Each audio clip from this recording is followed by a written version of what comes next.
Hi. Hi, Nafla. Hello, Dia. Abdullah Al-Bakir. How are you? Very well, Hello. thank you. Hi. Nice to Hello. meet Oh, Good is to that see Nafla? you. The That's one? Nafla. Yes. you. Pleasure. Your Oman outreach. Yeah. Fantastic, fantastic. Oh, this is Mary Didinsky. Hi, Mary. How are you? I'm good. I'm in Chicago. Oh, wow. It's been a while. Hope you're okay.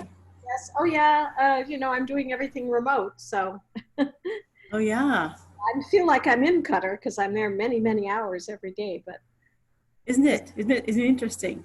yeah, it's quite an experience. So I think my mic sort of goes on and off. I can't even go and buy a new one. There you go. Richard, when do you want to start? If we're ready, we can have a go. What I'm going to do. A couple of more minutes, let's say. Yes, we'll wait a couple more minutes. Whilst we're waiting, I'll just explain what I hope the format is going to be, because I hope this is going to be an interactive session, because in really sending out to you and saying what are the questions you want to ask, it gives us a way of bringing focus, I think, to some themes. And obviously I have a view on that. So my idea is that I will kick off and then really ask for a response, so we get a sense of what do we collectively think about whatever the question is, and then we can move on to the next question. And at the end, if you post questions, this is my first time moderating and talking and doing everything at once, so it's probably not going to be perfect, but I know you're all very forgiving. So if we run out of questions before we run out of time, then we can look at what's cropped up in the chat, if you like. So as things occur to you, just put it in the chat, and we can then have a quick look through and say which of these outstanding questions do we want to take if we've come to the end of our initial discussion. So I hope that's a format that's going to work. That's great. Maybe they can also even add their emails on the chat, just in case, so we can reach out to them to respond. And I just want to say that this session is being also live streamed on Facebook and will be recorded and later on shared on social media to raise awareness and help people understand more. Thank you, Richard, for this. You're very welcome. No, you're very welcome. And I'm delighted with, in effect, the responses that people gave, that there has been this interaction beforehand, because I think it really does give us a sense of what's preoccupying people right at the moment, and therefore we can really focus on what do we think the future is going to look like, and why, and how do we get ready for it. That's the aim of this. Perfect.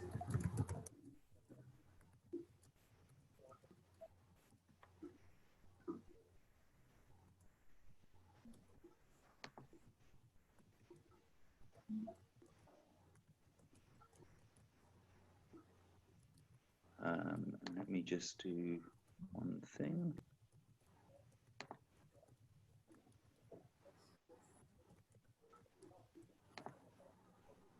I'll just add your email to the chat and I'll mute myself. Right. Let me just give 1 second.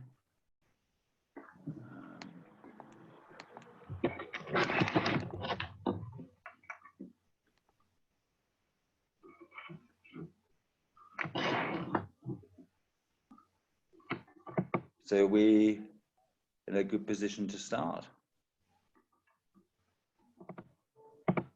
In which case I will see if I can share my screen. What am I looking for? Are you all able to see this screen? I'm not. Did you hit the share screen button? I did hit the share screen button. I will try again.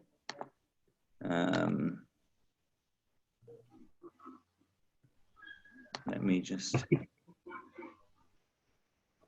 share screen.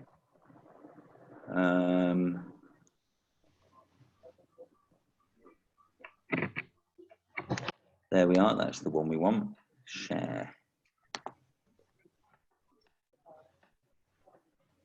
Does that now show? Oh, yes. Yes. Shows your Okay. email. Yeah. So this was the email that I sent out, and it has the questions that came back in from everyone. And the starting point for this webinar, this conversation, if you like, came out of the last session, and it's my conviction that we kind of change the way we think defines how we see our world as our thinking changes. There's a whole kind of science, the history of thought, the history of ideas. As our ideas change, so we change as a species. If you think of us as a species as opposed to a culture, the way in which we make sense of our world, the way in which we interpret the world, and the way in which we understand each other changes over time. And there's something that is constant in all of that. There are certain things that, if you like, are immutable. There's a lot of psychology around that. We all share certain characteristics, the way in which our brains are made, the way in which certain parts of our body function in terms of interpreting the world. I'm talking here about our senses, our ability to read the environment around us to protect ourselves. There are certain things that are true for everybody. The way in which we think is true, the patterns in which we think are true pretty much for everybody. And then you have the overlay of culture and so on. But if you look at people, or if you look at culture through history, the way in which people think about their options, they think about the world they want to live in, it changes. So there is a part of what we do that is mutable, that changes. And that's the bit that really interests me, is as our ideas change, how do we see ourselves and how do we see our future? How do we shape what we do in new ways? And this is, for me, an evolutionary trend. We're not the same, if you like, the same species as maybe our parents or our grandparents, because we think differently. We're doing something very different. It looks like we're the same, but actually we've changed. And if you can get that idea in your mind that the surface looks the same, but what's going on underneath has in effect completely moved, then, and there's this phrase, the past is a different country. Then the past really is a different country. It's foreign to us because we no longer see the world in the way in which our ancestors saw it. There's a lot of very interesting studies on, if you like, crime and punishment, how people interpret crime and punishment, what they see as appropriate punishment. So 300 years ago in the UK, it was perfectly permissible for people to go and witness torture, public torture, for minor misdemeanors. It was a public spectacle. It was like theatre, and everyone saw that as being entirely appropriate. And the whole point of that was that it was a theatre of power. Nowadays, none of us would do that. We would find it absolutely abhorrent that the state should think it has rights on our body in that way. So that's a simple example of how we've evolved. We think in a new way. We interpret what we're doing in a new way. So we've changed. And my point here is that these pandemics come, the plague, the Great Plague in Europe ended the medieval era precisely because so many people died in that plague that there weren't enough people to do the work anymore. So suddenly people who had been tied to the land, tied to a feudal lord, had independence. They discovered that they had power, They had economic power that they'd never had before. They were able to bargain for their wages as opposed to just accept subsistence from their feudal lord. And they were able to move because there was work in the city where people had died. There was a demand for laborers, for skilled craftsmen and so on. So suddenly a population that had been very static, hadn't moved at all. Typically at that time, people knew 100 people in their locality. Suddenly all of that changed. People were mobile. They discovered they had bargaining power, and it started a new phase, if you like, in the economic history. So there are times when these great shocks, they are a surprise, they come out of nowhere, but their legacy is that the world doesn't look the same. And we know that because history shows that this is the way it works. The people who come through the shock see their world in a new way, and they see their own opportunity, they see their relationship to that world in a new way. So my thesis here is that we are on the verge of this kind of change in worldview. And what's driving my thinking here is that we all have accepted the, if you like, the Western capitalist model as being inevitable. It's the dominant logic system of the world. It's been in place for a very long time. It's delivered success to some parts of the world, huge wealth to some parts of the world, actually great inequality to other parts of the world. But we're kind of, we've grown up thinking it is an inevitable system, that it is set in stone and somehow it's preordained. There was a book, the Homo Deus, I don't know if you read it, a very short history of mankind, saying that there's this intersubjective reality. That's another concept, that there are things that we believe to be true, but they only exist in our mind. So money is an intersubjective reality. Money is a notion. It isn't backed by anything. We all accept it as being something that is real, but in fact, it's just currency. It's literally paper that we have accepted as having worth because we take its surface as being representative of its depth. There is no depth to it. You see that when you have banking crashes and so on, but this intersubjective reality is a way that we say we accept something which is notional as though it is absolutely true, as though it is a physical reality, part of our material world, as opposed to part of our virtual world. So the dominant logic, the intersubjective reality that has ruled our minds for the last 100, 150, 200 years is the imperial capitalist Western hegemony, if you like. It is important to make money. We make money in certain kinds of way. Money rather than social wealth has value. Thatcher said there is no such thing as society. We should only privilege money. Money is the point of what we do. So we've all bought into this idea that the capitalist Western model is inevitable. And now, suddenly, we're being asked to say, is that really true? And if you look at the questions, I know that the print is tiny, but we have questions here, you know, why is this a turning point? How will we act as a human race? Will this crisis work to boost renewable energies? Will it make us more collaborative? Or will capitalism win as always? So you're looking at your world and saying, there's a reason for me to see it differently. I'm being invited by the external reality to think about things in a way that I haven't had I haven't been asked to think before. I haven't had opportunity to think before.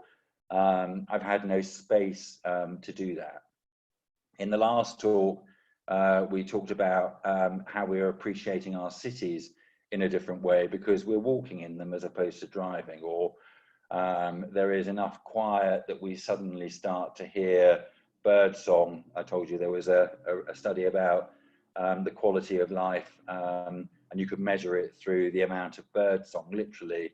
What's the volume and frequency of bird song in an environment? It tells you something about the quality of life of the people living there. So we're in a moment where our world has stopped being what we took it to be. All of the assumptions that led us to say this is inevitable, we don't think about it, to now saying, so are we going to go back to what we knew, or is something different going to come? And the reason this matters is that we're doing it as a global population. If it were only people in Qatar doing this, no one would care, because it would be irrelevant.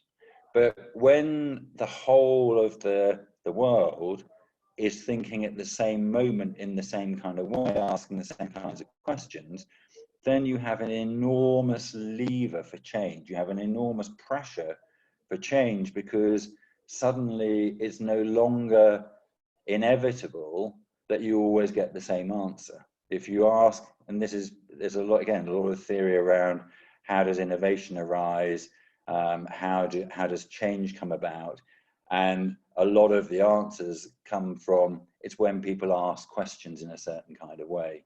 So if we're all asking questions in a certain kind of way, then it's not inevitable that we're going to come back to the same answer. The more we ask these questions, the more we're likely to see that there are new opportunities, there are new ways of doing things. And so one of the questions will be, do we want to see a more sustainable world?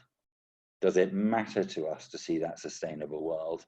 And now we can give an answer that maybe we couldn't before, because we're beginning to see what a sustainable world could look like. A sustainable world might be one where we say, we really now do choose to walk to work. We really do want to redesign things because we want that kind of tranquility. We want to have a sense of neighborhood. We've all been in our digital kind of tribal space where we're defined by our tribal global niches. But now we might say, actually, we've discovered it's really nice to know our neighbors. It's really nice to have a park where we can go and share community. My sister lives in London, and she tells me that in her street now, people come out and talk. They're using their front gardens as they used to be intended, as a place for people to be able to talk in their private space, but share public space as opposed to just a car park.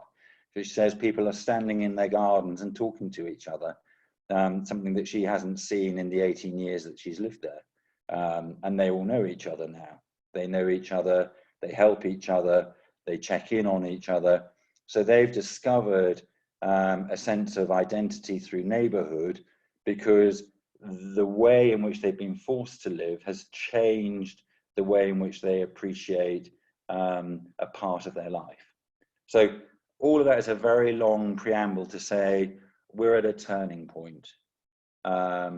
When and as countries start to move out of lockdown, and each country is moving in different ways, so we've got lots of different models emerging about what is the right way to do this, how do we carry on, if you like, creating social protection while getting back to ability to earn livelihood and to sustain ourselves. So we're all confronting this same question. There are going to be lots of models about how to do this and what arises from it. And I think we are going to be playing a part in saying, do we want to go back or do we want to go forward? The last thing I want to share with you before I open that up and say, so what are you taking in this moment? How do you read that moment of choice? What's changing for you is if you look at the figures, I don't know how often you look at the kind of COVID-19 report, the global report, but something very interesting is going on. A while back, the death rate was about 21%, and the serious infection rate was running at around 6%. As the number of people who are falling ill grows, I think we're now at, I can't remember, 3 or 4 million. The number of people who are critically ill is falling. I think it's now at 2%. So there's been a real shift in the trend pattern from 6% to 2% over maybe 14 days. And the death rate is fallen from 21% to, I think it's now 16%. So something very interesting is going on. This is my other kind of thesis, is that we become more resilient as a species. Not only do we change through, if you like, the maps that we carry in our head, but our bodies actually become more resilient. We are more able to deal with external threat, disease, and difficulty because our bodies adapt. And if that trend pattern holds, then I think we're seeing exactly that. As this disease takes more people, you're beginning to see a resilience emerge in the population. And this is the theory behind what they call herd immunity and so on. But it seems to me that it's happening by stealth almost. There are signs that people are now looking more likely to survive than to have difficulty. So the way in which we experience the next phase of COVID-19 could be very different. And that's important because it may shape the way in which we respond to what do we do next. If our sense of imminent threat diminishes, so it's less likely that lots of people are going to die, then we might be less willing to carry on living our lives in a very peculiar kind of way to protect people who are vulnerable. So everything is moving. It's likely that the way in which we interpret the pandemic threat is going to change, and we're going to start seeing people assert or demand rights to movement again, rights to travel, because if there is no particular reason to hold back because you're trying to protect the vulnerable, but there are less and less vulnerable people to be affected, then citizen power may start to play a part, saying, actually, we are holding our governments accountable because we want the freedom to exercise our lives in the way that we always have, with due care and diligence, caution for others, but actually we need to look after ourselves. It's a principle upon which, if you like, our successful social interactions depend, and we now understand that our social interactions are absolutely crucial to us. If you cut us off from each other, you cause another kind of distress, which we're now aware of, and we choose not to have. So that, again, that's a lot of preamble, but the summary here is we're at a turning point. The way in which we view the pandemic is likely to change as the pandemic impact changes. We're likely to start appreciating that we're thinking differently, we have more resilience, and we no longer believe that the old capitalist model, the old logic system, is inevitable. There are potentially very different ways of creating our world to give us what we want. So my question, in a way, is, if that's true, how are you seeing this moment? What is the future that you want, that you see differently now compared to, let's say, 6 weeks ago? What's changed in the way in which you think about what you can do that's going to make something different come about? And I have no idea how to manage this. So someone's just going to have to choose to step in and say, I'm going to speak, and then say I'm stop speaking, and someone else can then come in. So I'm going to ask you to self-manage. Whoever starts gets the floor. Don't speak for too long. Give us your view. Stop so someone else can come in, and then I will keep prodding, because I'm very interested, and I have views myself, which I'll come in. Go on. Who's speaking? Here. It's just me, Omaima. Can you unshare? Can you go back so you can see everybody? Yeah, I'll try and do that. Then you can see everybody. And how do I unshare? Meeting controls. Should be on the share screen down there.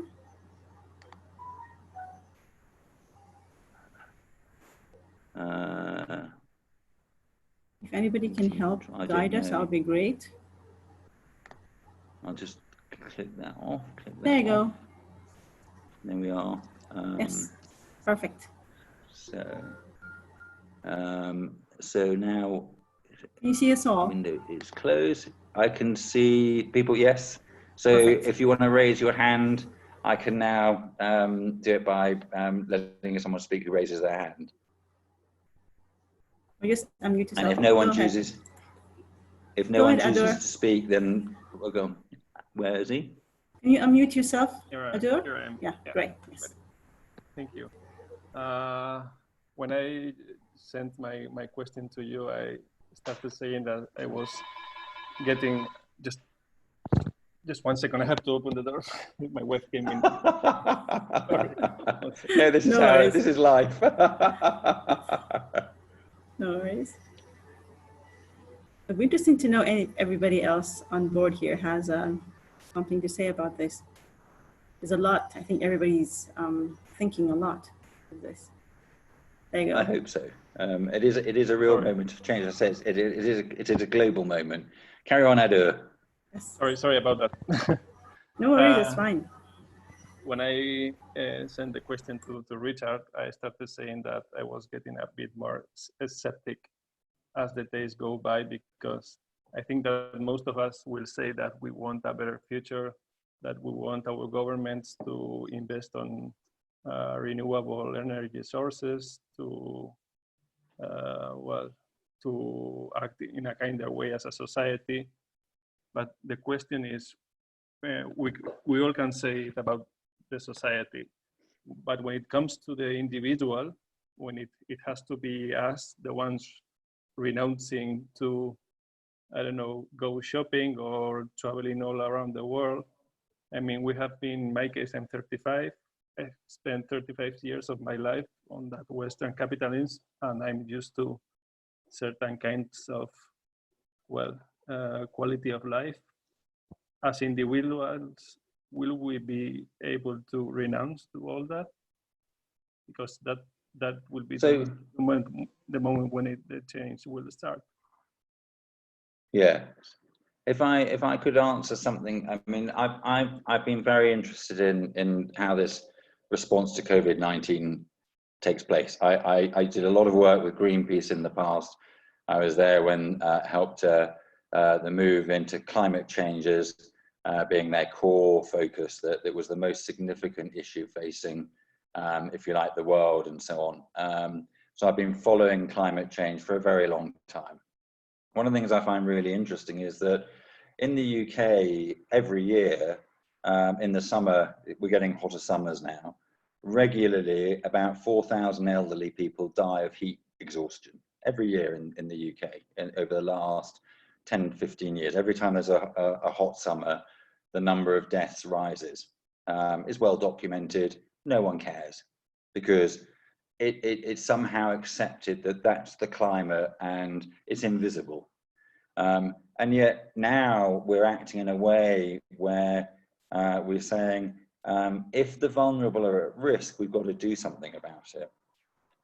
In the winter, when we have warmer winters, the rate of flu goes up because it's warmer, the transmission is greater. More people die of flu now than in the past because of the climate change. It's well documented, no one cares. What's changing here is that suddenly I think people are aware of, and I'm going to use this term, an exponential trend. They've been exposed. COVID-19 is an exponential trend. It's a pandemic is something that says it grows from very small to very large very quickly.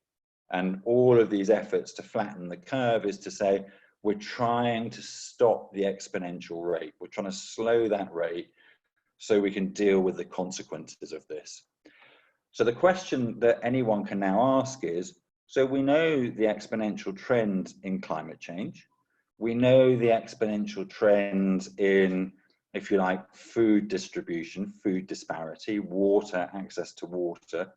We know the exponential trends in the distribution of wealth. So all of these things are out there. Now we're beginning to say we recognize that all of them are operating. Which ones are we going to slow? Where are we going to put our effort as humanity to break the threat? No one has thought like this before because we've been encouraged to think it doesn't matter. The oil companies have been spending a huge amount of money to disprove the science that says climate change is real. We know that. That's now well documented, just like the tobacco companies and the drink companies and so on. But now we're able to say, so are we really going to accept that we go on as before, knowing that if we do that, at some point, this is going to crash. We will have millions of people dying as a consequence of this decision.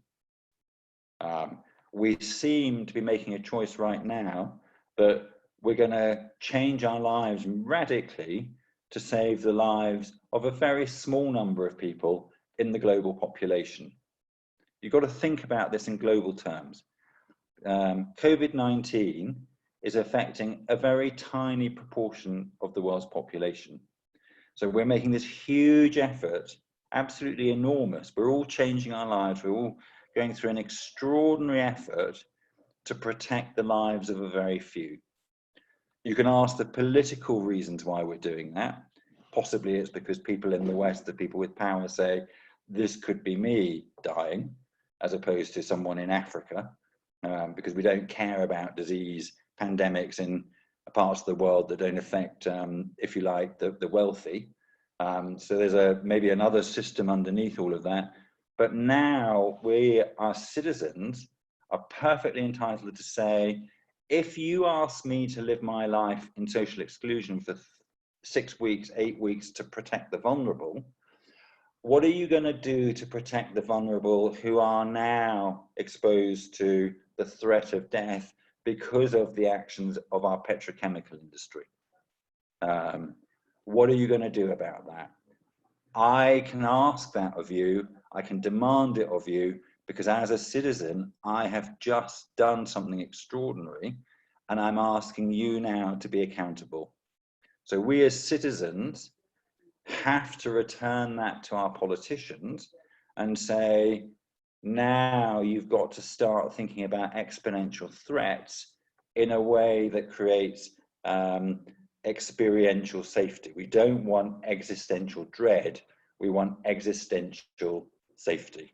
We want to know that the future for our children is going to be better than it is at this moment. What are you going to do to secure that future? So we're now, we can ask the question in a different way, we can put responsibility in a different way, and we can say, and we want to see it fast, because if you can reorganize the world for COVID-19, just think about it, that's what's happened. We want you to reorganize the world to end climate crisis. We want the world to look different next year because you're making different political and legal decisions to protect our future and to protect the vulnerable. And don't tell me you can't do it because you've just done it. That's where the change is.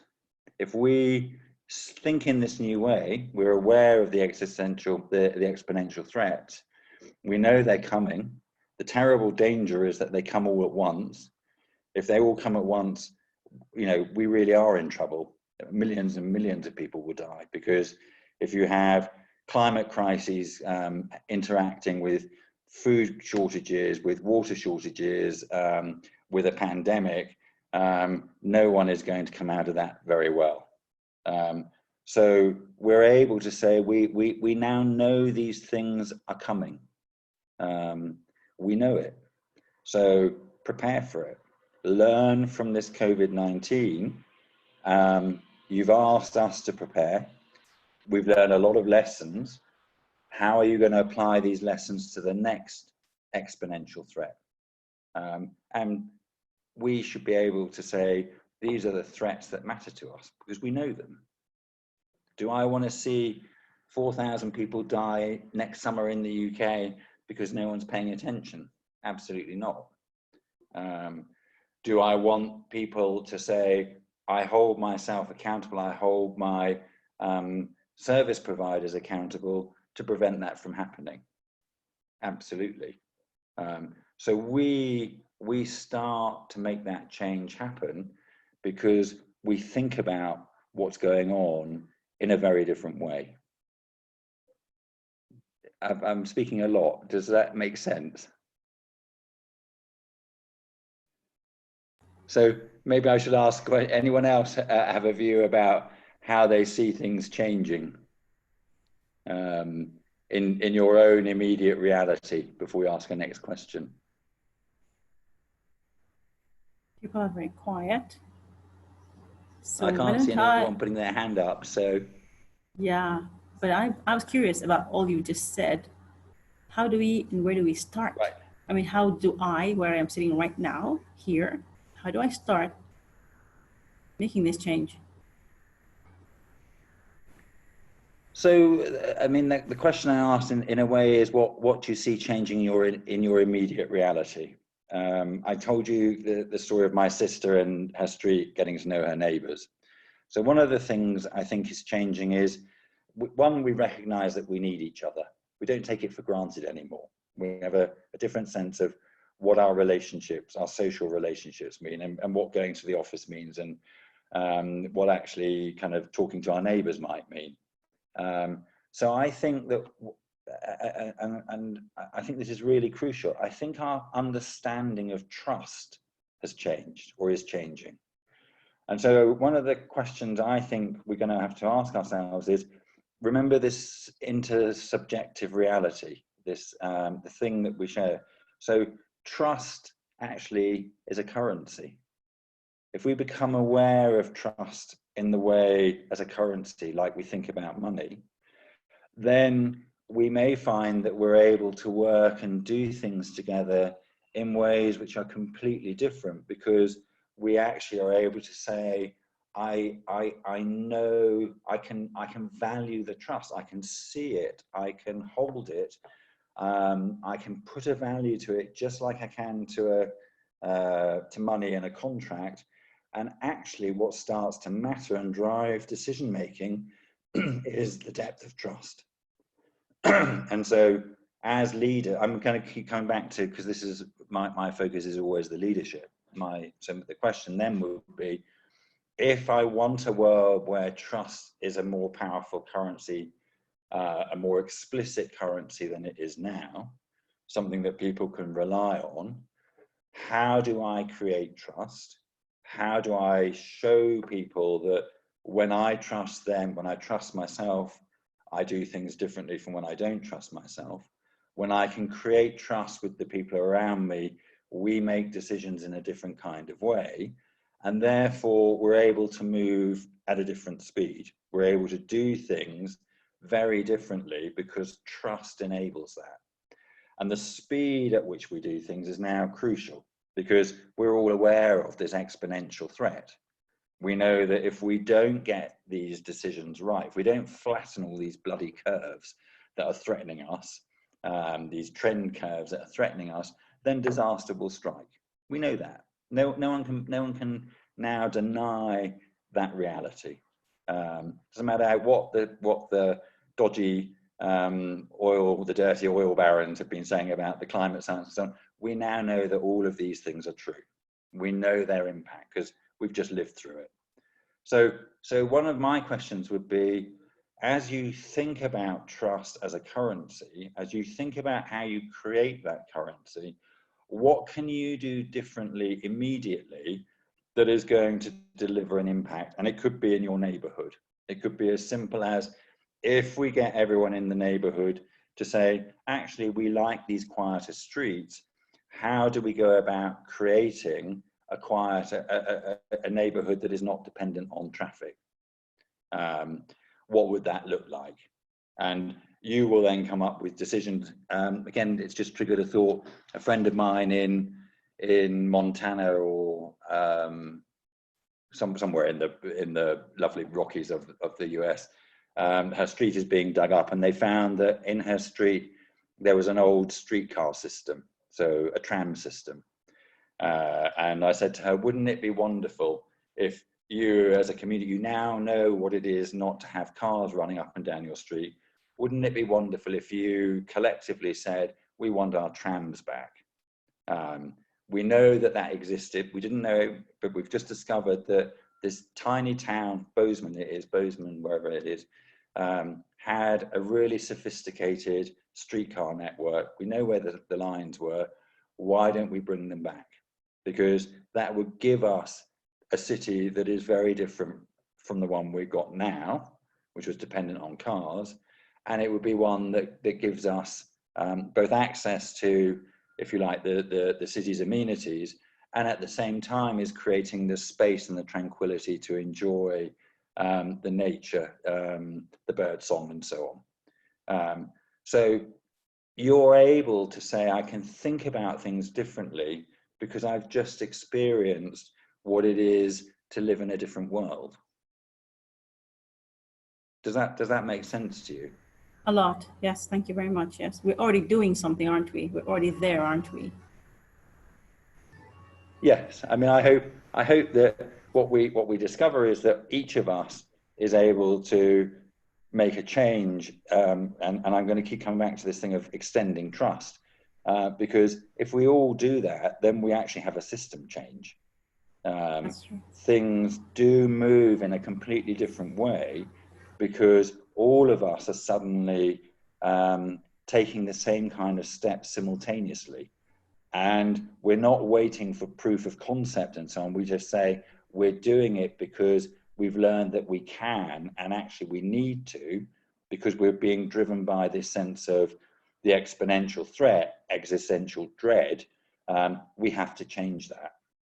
I don't want to live in existential dread. I really don't want my future to be defined by an anxiety about what may come. I want to live my life to the full, to enjoy it and say it's great.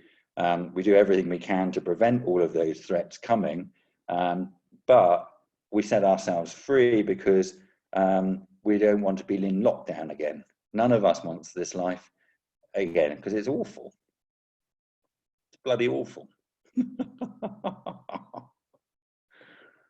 Anyone else with a view about a change, an immediate change in how they see their, if you like, their agency, their leadership, the way in which they're thinking, starting to change something in the work environment or the social environment around them? Because these are the stories that tell us it's true. Hi, Richard. This is Sasi. Hello. Lovely to see you again. Hi, Sasi. Good to see you. Hi, Ma. Thank you. Or not see you. Able to switch on the video. Hello. Okay. So thank you. I first want to share my thought on how the leadership have changed. I work in Qatar Airways. Yes. And when the COVID situation started, it was around March 2nd.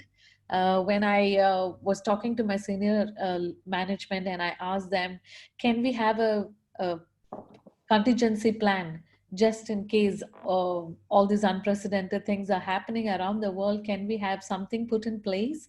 So we have work from home ready. Okay. Like who would be what when we are working from home, and how we would manage ourselves when we are preparing for such a scenario, just in case. So my manager was like laughing at me and he was like, Sasi, that kind of thing never happens at Qatar Airways. Don't you worry. We want you see working in your desks and we are very happy doing what we do. Don't worry about COVID. It's like it was not even COVID that days and they were very confident that it's not coming inside those buildings. Yes.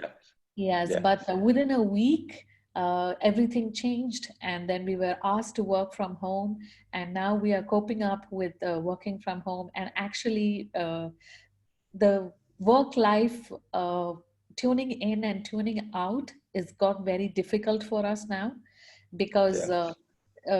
we are expected to attend to something at odd hours, and we are also okay because we're working from home in attending to it. Okay, so that's a very big change. Even a person, if like nobody can believe such a thing happened in Qatar Airways because we are always used to going in and checking out our man hours all the time. And we always had this face-to-face meetings and made sure everything was put in line in that way. But now things have changed. Okay, and as you said rightly, we are seeing this exponential growth in several places, like using the resources where it is unnecessary, asking the government to come in to help us. How do you think we can make the communities listen to us, or the government listen to us, to bring about these changes or these wonderful ideas that we have? Is there a, in my head, I have a great idea, but I don't see anyone in the community hearing it or the government hearing it from me. So how do I match this gap? So I think it's very interesting what you've said, and again to reflect just briefly, a lot of places have been using time. You know, you stamp in, you stamp out, you're at your desk, and that's how we measure your loyalty, or we trust that you're doing something. So one of the things that has changed is we know that we don't have to do that anymore. We can trust that people are doing work when they're not physically present in a building, because we've seen the proof of it. So that's an example of a trust equation changing. To come back to your question, you know, if you've got ideas and so on, one is that right now everyone is preoccupied with what's going on, where are we, what's our next response. So it may be that there just isn't the space to say we're now starting to think about what the further future looks like. What I would encourage you to do is to say, okay, in a month's time, things will be different. The public policy agenda may be changing, and to keep hammering away at saying, so I learned something in this experience. It's taught me something, and I'm encouraging you to understand what that is and find a way to position the benefit. So it's there. If you're asking government, obviously it's going to have to create public good. It's got to cut costs in some kind of way, or raise citizen satisfaction or citizen safety. You've got to constantly be positioning all of this in a way that says COVID-19 showed another possibility. If you can think about whatever it is I'm proposing in this way, it will do X, Y, and Z for the budget, for the community, for well-being. Obviously, health is now going to be very much higher on everyone's agenda. So thinking about the health benefits, how you get a more resilient health environment, is going to have immediate appeal for everybody. Obviously, the education agenda is one that is on everyone's mind, because education has been one of the worst hit sectors in terms of people saying, I've had my education completely disrupted. So thinking about ways in which you get people back on track in their learning. And one of the things, again, I think we have to remind all our policymakers on is education is not bloody exams. It is not curriculum. It is learning how to deal with your world. You go to school not just to learn something from a textbook, but to learn the skills of life in your relationships with your teachers and your classmates and your social surrounding. So we've got to get everyone back on really focusing on what it means to be resilient. So if your ideas can touch the education or the health or the sustainability, because I think the sustainability equation is going to be one that now has a lot more currency, a lot more pressure around it, then I think people will listen to you. Does that help? Yes, I was wondering, as a community, if we can have stronger ways to express ourselves. Uh, like one of the communities of, we have an outlet here in Architects Hub, where you all get together, you come up with great ideas, and then if you form a pressure point, you can convey it in a through a community to other communities and to other people. Uh, is there a way we can influence the leadership in a way that we tell everybody that we cannot take things for granted going forward?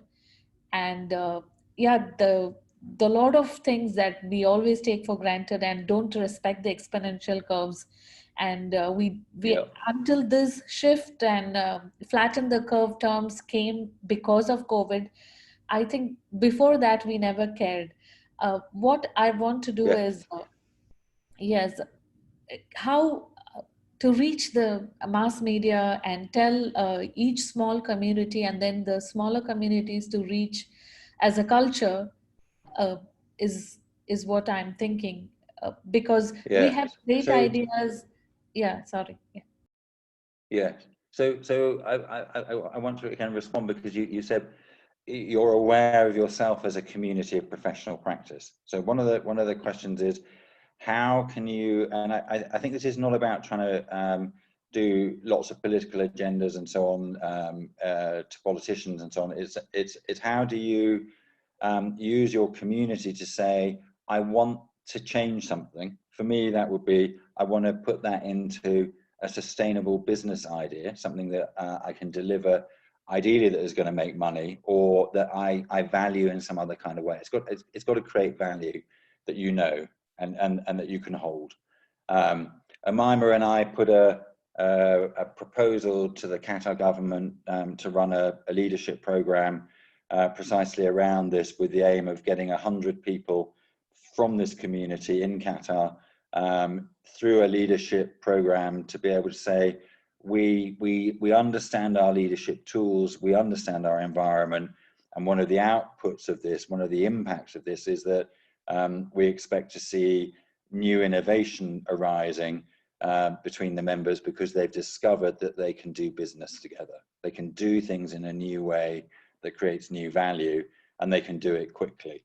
We're asking the Qatar government for some money to do that. If we don't win that money, I'm going to suggest that maybe we do it anyway. We find a way to do it, because I believe that if you went through that, and there's an example from the National CEO program in Oman, where the idea was, if you take 100 people who are in key positions in the economy, can you drive economic change at the national economy level through the agency of leadership? And the answer is yes, because it is this thing of, if people's thinking about their world changes, then they change their world. And there is no faster mechanism to do that than business. Business is the place where all of this happens. The universities, the colleges, education catches up. It is in the business environment that you see the new happen. It is where transformation goes on. So the proposition is, if you get 100 people in a professional community who take this step together, they understand their leadership in a new way, they have the tools, the literacies, then they can start to shape their segment, if you like, their sector, in completely new ways. And they do it fast because they find the business value. Those are the kinds of things I would hope we're now seeing, where you as a community say, we've just seen our world, we understand our city in a different way. We understand an apartment in a different way, because, and I've said this, I think, to you before, if you're trapped in an apartment, that was built with the idea that you had external social space, but you can't get to that external social space, then it's a badly designed department. We have to rethink it. We have to rethink our access to space, to amenities, and so on. So you will all have new ideas because you've just experienced your world in a way that is completely alien to how it worked for you before. So you're thinking in a completely, your minds have opened in a way that says, I've seen stuff I've never seen before. My mind is full of ideas, full of maps, full of patterns, full of information that just wasn't there before. And that is what will start to drive the difference. And what excites me about you as a community in Qatar is precisely that you are a community. It is a small society, but you know each other, you've been building trust. And I believe that in 2 or 3 months, you could be finding that you have clients that say, we're really excited to be working with you. We do have money. The projects are still going on. We've still got an agenda to, the football, whatever. I can't remember the year, but, getting this city, getting this environment to be a showcase, a kind of world show-stopping showcase is all going to be there. And you're going to be able to talk to people in a way that says, we really are driving this new future. We're starting it. And there's that famous phrase, if you want to know the future, design it. You are very well placed to design a new future because that's what you do. Yes, very nice to hear. Yes, very nice to hear your plans, and it's great about the Architects Hub that you are all forming a community and making your voice heard through the government. I really appreciate all your efforts. Thanks for the wonderful time and the lecture, Richard. It's very nice to hear you. You're welcome. Thank you. One of the things I hate about this format is that you really can't see people. So the nice thing when you're doing this face-to-face is genuinely, the conversation is different because we're able to interpret each other, and so the thinking is much richer, and there's a lot less talking from me, but we do our best. Thank you, Omaima, for this wonderful opportunity for meeting all of you together. Thank you. A pleasure. Thank you, Stacey. Thank you so much. Anybody else? I'm aware we haven't got through our questions. So we only got through 2. Yes, they're not active on the chat, which is interesting. So we'd love to hear you talk about your, and it's almost 9, so we want to push it for another 15 minutes or so, if everybody's okay with that. So, yeah, I'm happy to go on for a little bit longer if people want. There was the question that kind of struck me as interesting was the one about the stock market. And let me just see if I can find that question. Are global stocks driven by human needs and happiness, or by business sustainability and the need to make profit? So there's a really interesting question that says, how are we determining value? What's actually driving the way in which value is determined in the money markets?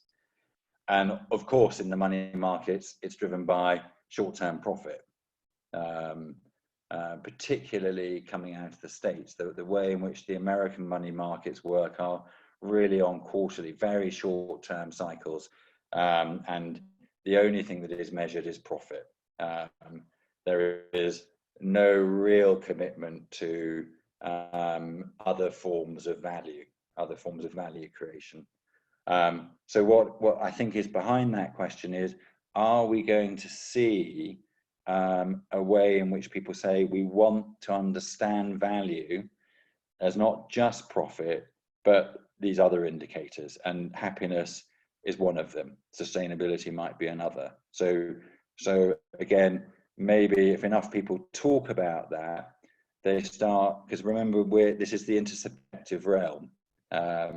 It's how we hold things in our heads that shapes our reality. If trust is a currency, we behave differently than if we only have money as a currency. If happiness is a currency, we behave differently than if we only have money as a currency.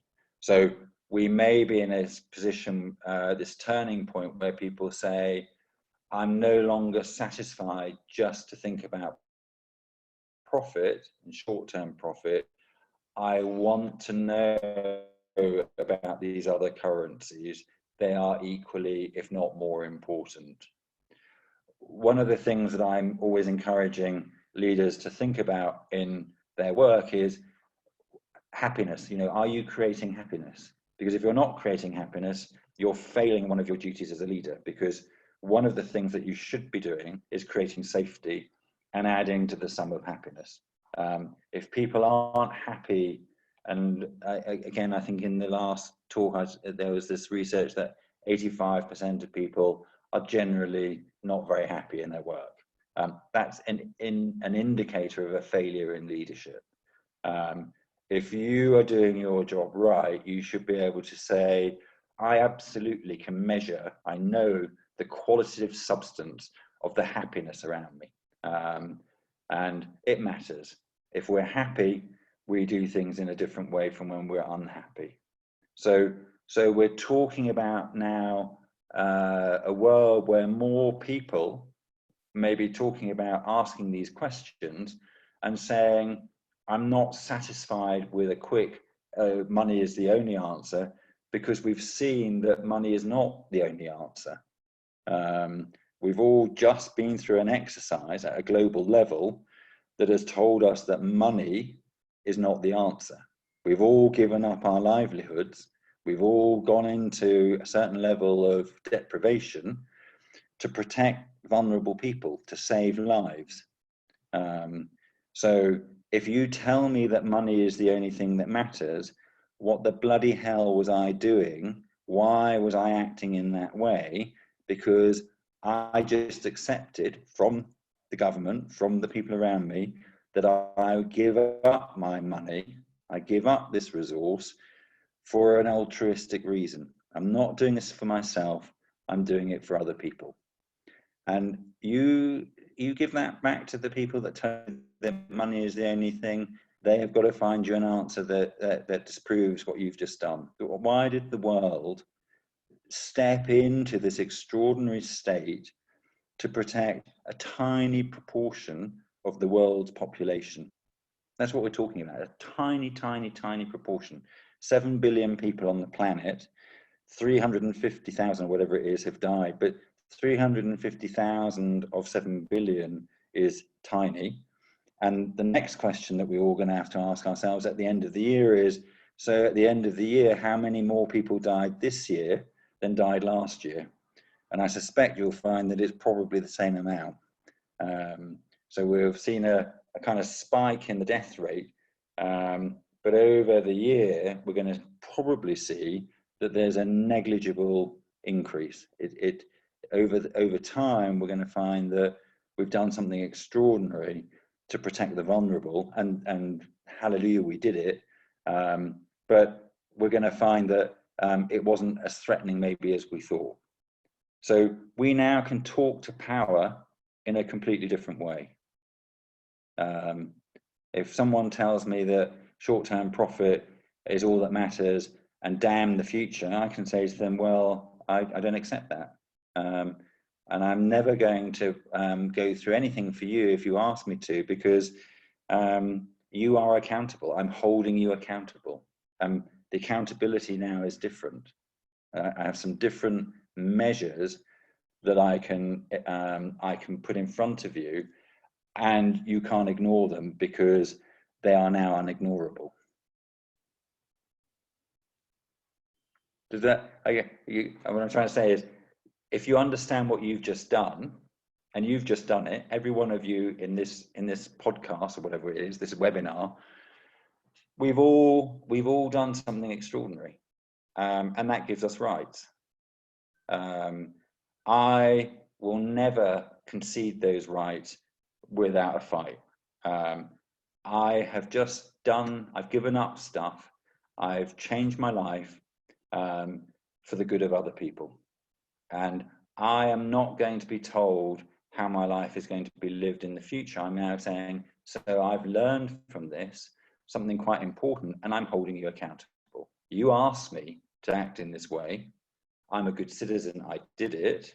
And now, as a citizen, I am demanding that you change your paradigm, because I don't see the world in the way I did before. I've learned to live without money. I've given up livelihood and I've come through it.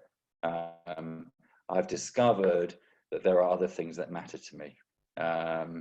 You can't take that away from me, because my head's changed.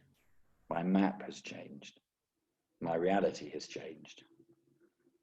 That's where I think this is so important. You know, if we all say that simultaneously, then everything changes, because we hold the power.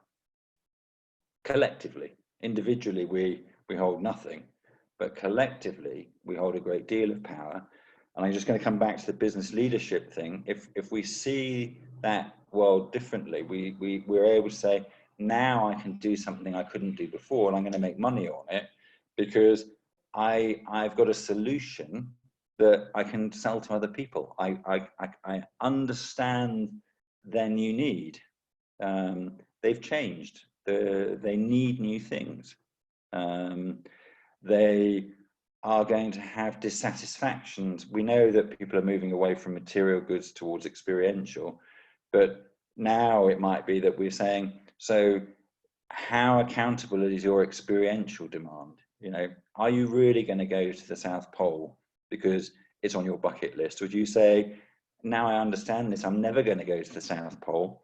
It's a choice I'm making because I see my world differently. I'm making new choices. I want different things, and you can talk to me in a new way, and I will pay you because you've just discovered a need in me that I didn't have before. That's what I want to get to, because then we're all going to go, this is great.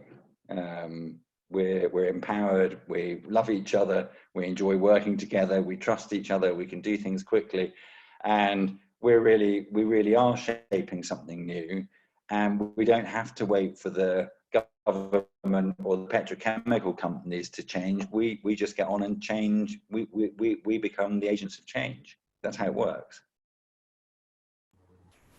That's fantastic. We have about 7 more minutes to go.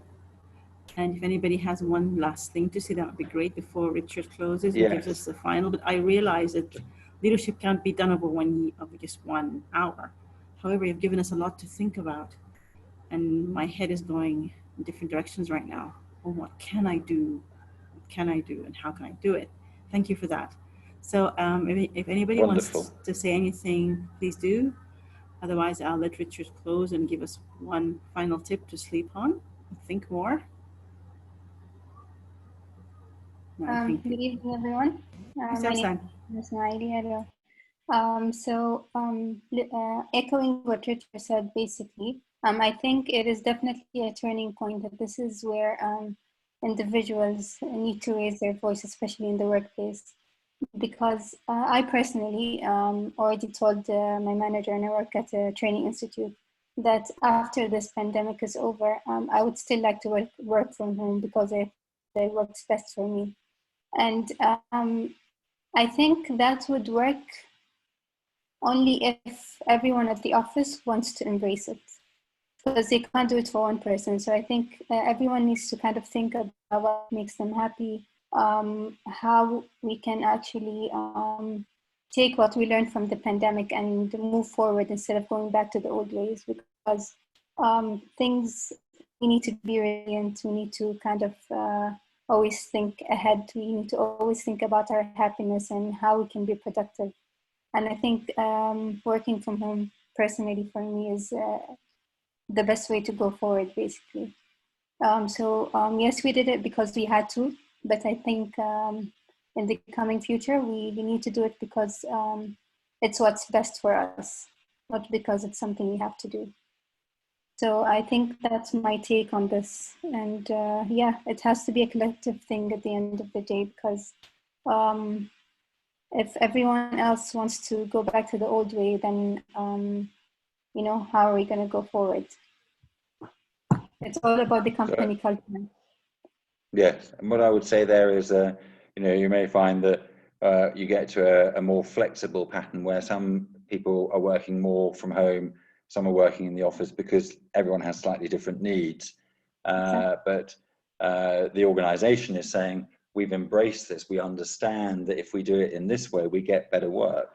People are happier, they're more productive, and we all win. And maybe there's also a cost saving because we don't need such a big office. You know, if you really think this through, there are lots of ways that this is going to create a more effective cost environment, resource environment, because we're thinking about how we can shift resources to do things differently. So we may need less resource to achieve certain goals. And Omaima, sorry, Saz, I'm just going to pick up on what you said. You know, the thought to go away with is reflect. If you think over the course of your lockdown in this social isolation and so on, think about the things that have made you unhappy, that have forced you to reflect on what really gives me satisfaction, what creates happiness for me, and think about the areas where, because I think you're in control of your happiness if you really understand it. You say, I can't determine what's going on. Like, I personally can't do anything about COVID-19, but I can determine whether I'm going to be happy and contented in my life, even if it's difficult, or not. So the question is, what has this experience allowed you to see about what makes you happy, where you are enabled to choose happiness and satisfaction as opposed to dissatisfaction and unhappiness, or what's the word I'm looking for? Discontent. So where is your contentment, and where can you give up discontentment? Where have you been used to saying, I'm discontented? Now that you've had a chance to think about your life in a new way, what discontents can you give up? What contentment can you find? And how can you talk about your happiness to others in a way that says, this is real? It's not a kind of show. It's not an internet post. It's not a pretty picture. This is now my life, and this is what it means to me.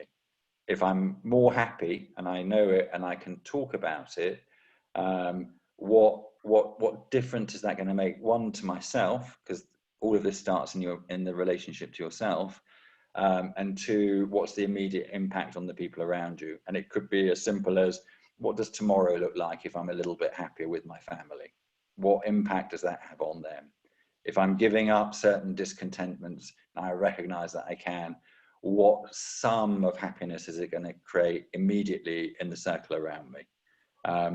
And if you do that, you're on a leadership pathway, because you're then exploring one of the real powerful drivers of altruistic leadership. It really matters, and you'll sleep better at night. That's true. Thank you so much. It's very important for people to shift mindset from waiting for instructions to taking the initiative themselves and realizing the power they have to do that.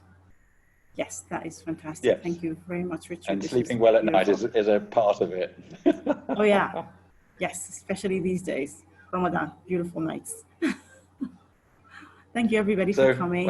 Thank you, Richard. Yes, thank you very much. Anything else? I'll let you say the final goodbyes. Yes, I'm just going to say we'll know on the 18th whether we've got this leadership program accepted or not. So if on the 18th we do, we'll be back in touch with you. If we don't, then I think Omaima and I might sit down and say, how if we want to see this happen, what's another way to achieve it? Definitely. So I'm just throwing that out there. If we get some resources from the government, it's easy, because we can then say we can offer this. If we don't get those resources, we might say we still think this is worthwhile. We went through a lot of thinking to put this proposal together.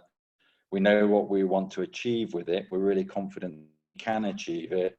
Want to come to you with some kind of different, a different way of making that offer. So bear with us. Maybe we'll be back with some news or some ideas. And I'm going to finish with that saying, always for me, I like concrete results. I like to be able to say at the end of this, we know exactly what we've achieved. We can measure it. We can hold it. We can talk about it. It's real. There's no point doing all of this and talking it in a way where it's just talking. We want to change how we're doing things so that we are more contented. We can say, I've done something useful and it's delivered something to people that is of benefit. So really practical kind of process, really practical focus on impact. It's only the impact that matters, not the content. Okay, so that's my, hopefully in a week we'll be in a position to say, let's go and make some impact. Yes, so inshallah. So if people aren't aware of inshallah, look it up. It's a very funny word, but that, what would that be in English? I say we live in hope. That's it, works. All right, thank you everybody and have a good night. Thank you for your patience and being there and sharing. Thank you very much. Thank you, Richard. Thank you so much. Thank you. Bye-bye.